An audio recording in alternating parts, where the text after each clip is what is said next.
So today I'm going to be giving you my full review on Explorer Ultra Blue by Montblanc. This is going to be the first flanker in the Explorer lineup. Most of you know this, but if you don't, Montblanc Explorer is a clone of Creed Aventus. So if you've seen this bottle around and you know the price tag that is associated with it, you can buy this and get you something that's, somewhat similar, more similar than not, for like $40 to $50. Now, would it surprise you if Montblanc Explorer had great success because of that reason? Yeah, this one has killed it, and it is still killing it. This stuff is all over the place, and it is doing really well. And just like any smart fragrance brand would do, they're going to look at that, they're going to see that performance, and they are going to start to, start to milk that a little bit, start releasing some flankers. Now, it's not to the level of a brand like Calvin Klein or something along those lines where there are new flankers puked out or put out all the time. They gave a little bit of time in between Explorer's release and Explorer Ultra Blue. So again, I'm going to be reviewing this one. I'm going to tell you how it smells, how it performs when you can wear it, if I think it's worth picking up, and how it compares to the original. And big shout out to all my channel members out there. You guys are awesome, and if you want to become a channel member, hit the link down below or hit the join button next to the subscribe button. Whole bunch of perks that you can read about when you click onto that. So make sure you check it out. So let's go ahead and start off with how this fragrance smells. Now, when you first spray it on, it opens up incredibly fresh and bright. You get this fruitiness, you get this aquatic, watery, semi-salty type of smell. You get a bit of a citrus, sour pop along with those fruity notes. Very fresh all the way through. We'll go ahead and take a look at that note breakdown. We have bergamot, exotic fruits, pink pepper up top. We have sea notes and ambergris in the mid. And in the base, we have woody notes, patchouli, and leather. So the note breakdown, not a whole lot going here, or at least in terms of being super unique. And you also may notice that this note breakdown does not resemble the original Explorer or Creed Aventus. So let's go ahead and talk about this real quick. Let's get it out of the way up front because maybe this is the only reason some people are clicking on this video. This does not smell anything like this, or subsequently like this. So I just want to put that out there because someone who may be new to fragrances, whether it be, collecting them or they're just looking for the first one in general, say they've heard that Montblanc Explorer is a clone of a really popular but also really expensive compliment-getting niche scent being Aventus. Someone who isn't really fully aware of the details may go out, see that this is called Explorer, and maybe they see Ultra Blue, but they don't care. They think they're still going to get a similar thing, and they buy it expecting to get something similar to Aventus. So I just want to reiterate here for people who are tuning in for the first time and don't really have a full understanding of what's going on in the community, this does not smell like Creed Aventus. If you want something that smells like Aventus for a fraction of the price, you got to get this one here, the black bottle, okay? This is Aventus. This is nothing like Aventus or the original Explorer either. So we got that out of the way, we got that clarified. Yeah, this is one of those flankers where it has nothing to do with the original. And so for me, it always makes me scratch my head because why is this a flanker? Okay, why didn't they take this and put it into a different bottle with a different name and put it out there as an original scent? Because there is no ties to the original Explorer. Well, I'll tell you why they do that. It's because they're building off of the hype of the original Explorer. They're using that name that gets thousands and thousands of searches and clicks every day to try to push this one. 100%. And Montblanc is not the only brand to do this, so don't freak out and think I'm hating on Montblanc. Really like the brand. But a lot of brands do this, and for me, it's just kind of weird. It makes sense from a business standpoint, but from a collector standpoint, when you're smelling something like this, and it has no ties to the original, but yet it's a flanker, makes you scratch your head.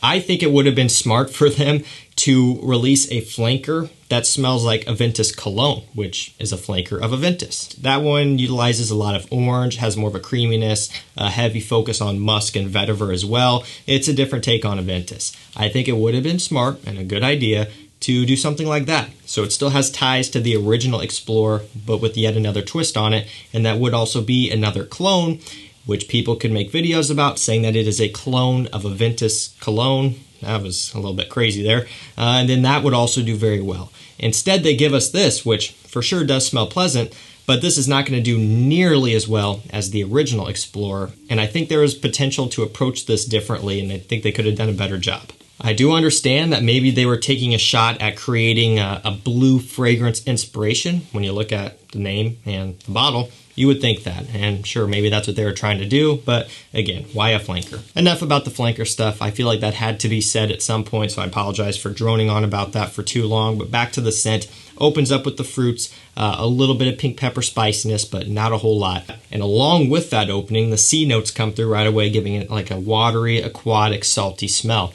The ambergris, most notably ambroxan, is going to be also adding to the kind of watery, aquatic feel that it has, giving it this fuzzy, ambery, salty type of smell. Hidden in the base, you have some woods. So woody notes is what they're saying here, and you just pick up on just kind of mild woods here, like a modern masculine woodiness. A little bit of the patchouli comes through as well. Very, very slight though. For me, none of the leather comes through, which would be a little out of place anyway in a primarily marine scent, so it kind of makes sense that it doesn't come through. So believe it or not, there is a little bit of a different twist about this one. It doesn't smell like Sauvage or Dylan Blue or Aqua Atlantique or any of the other blue fragrances out there. I do think they were taking a shot at that, or approaching that type of idea with the fact that it's branded the way it is, but also with the ambergris in here, which of course ambroxan is used in all of the blue fragrances. That's what makes it a blue fragrance. So I think they were going for that, and they did do that with a bit of a different twist. So I can't knock them for that. This one is classified as a marine scent, marine aromatic, and it is very marine. It has a watery, salty, fresh, fruity, tropical, playful smell about it. So where the original Explorer would be good for a dressed up situation, something a bit more formal, to me, Ultra Blue is all about casual. Nothing really dressed up or classy smelling about this one. So let's go and talk about performance. This is an eau de parfum. Longevity on my skin is right around 6.5, 7 hours. So not terrible, especially given that it is a marine scent. Most of the time they don't last that long. But also it's not the best. And it is inferior to the original Explorer in terms of its performance here, or at least its longevity. Now its projection is not a whole lot better either.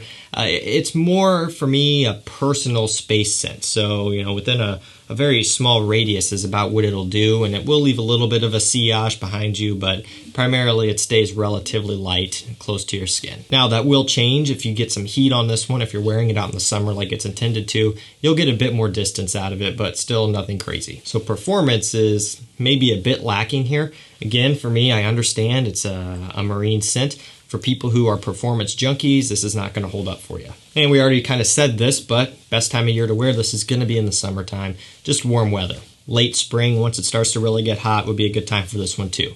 But when you're talking early spring, winter, and fall, there are better options out there. That being said, if you wanted to own one fragrance and you loved how this smells and you wanted this to be your signature scent, it would work. Again, there may be better options for signature scents for you if you haven't explored, but if you're dead set on this and you love how it smells and you don't care and you like it, that is awesome, and I'm happy to hear that. It can be worn for anything. But when you're looking at other specific seasons, there are better options. Of course, this is going to be a fantastic compliment getter. It's a blue-based scent.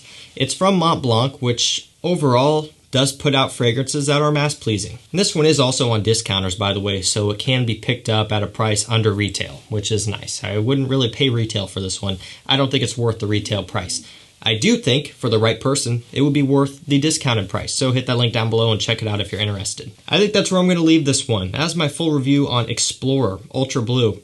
Again, I think they could have approached this differently, but that's just my take on it. And that's not me discrediting the scent, saying that it's bad, saying that you shouldn't get it.